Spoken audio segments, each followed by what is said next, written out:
The iPhone 16 Pro Max boasts the largest display ever in an iPhone at 6.9 inches as well as the longest tested battery life of any iPhone yet. We also appreciate the camera upgrades and camera control button, but Apple Intelligence lacks that wow feature for now and the charging speed could use a boost. I have been a Pro Max user for years since the iPhone 11 Pro Max, but after testing the new iPhones, I'm actually torn about the iPhone 16 Pro Max. It has the largest display ever of any iPhone at 6.9 inches. Yes, the thinner bezels help keep the device somewhat compact, but it is still taller, wider and heavier than the iPhone 15 Pro Max, which I thought was the near perfect size and weight for a big screen phone. I have gone from feeling like I cheated the system to feeling slightly cheated. This might be an unpopular opinion, but I think the new Pro Max is a little too big, at least for my hands. It's more of a stretch now to do simple things like scrolling through web pages or TikTok, and once you put a case on your iPhone 16 Pro Max, it's like a mini tank. The good news is that the Pro Max is built to be more durable. In addition to having a titanium band, Apple claims that the improved ceramic shield display on this model is 50% tougher than the last generation. We can't drop these units, but on paper it's encouraging.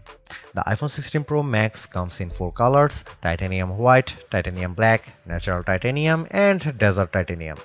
Our iPhone 16 Pro came in the natural, which looks fairly modern, but I prefer the desert color as it pops more. The iPhone 16 Pro and Pro Max displays don't get any upgrades in terms of brightness or refresh rate, but they are still among the best OLED panels on a phone. The only main difference is that the screens can scale down to a minimum of 1 nits, which means you can use your phone in bed without disturbing anyone else and get an even dimmer alarm clock. Otherwise, the new iPhone 16 Pro Max screen is largely the same, allowing the Pixel 9 Pro to surge ahead in terms of brightness. We measured a max of about 1500 nits for the iPhone 16 Pro Max, while the Pixel 9 Pro XL hit more than 2300 nits. Outside in direct sunlight, the iPhone 16 Pro and Pro Max were both dimmer than the Pixel 9 Pro XL, though Google's phone dimmed faster over time in response to the heat. Other than the display size, the biggest design change to the iPhone Pro Max is the addition of the camera control button. This recessed capacitive button on the right side uses haptic to give you feedback, and it launches you straight into the camera. No more having to fumble for the on-screen camera shortcut, and you can now use the action button for another shortcut.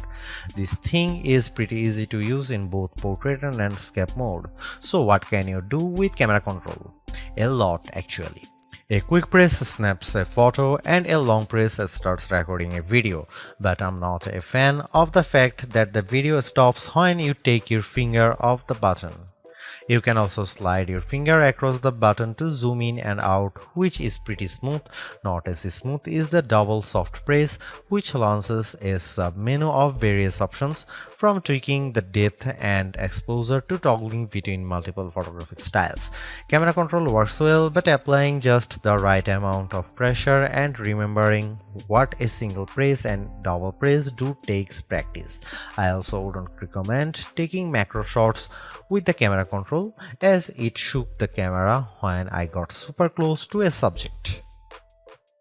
The iPhone 16 Pro Max gets a bunch of camera upgrades, starting with a new 48 megapixel fusion camera for the main shooter that's designed to read data faster. The result should be zero shutter lag and faster focus. I took some shots of people passing by on scooters and moving taxis at the same time on the iPhone 16 Pro Max and iPhone 15 Pro Max, and the new iPhone was indeed faster. The results were not necessarily sharper though, as you can see in this side-by-side comparison. Here are some camera samples of iPhone 16 Pro Max.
The iPhone 16 Pro Max's video gets an upgrade with 4K video capture up to 120 frames per second, and there's some pretty neat things you can do with that footage.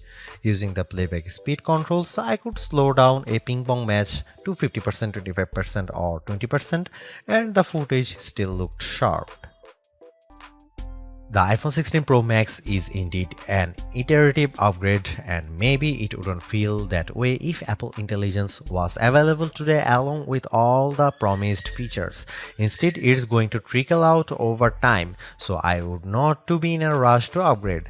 Having said that, I think that iPhone 16 Pro Max is the best phone money can buy right now if you want the biggest screen and longest battery life.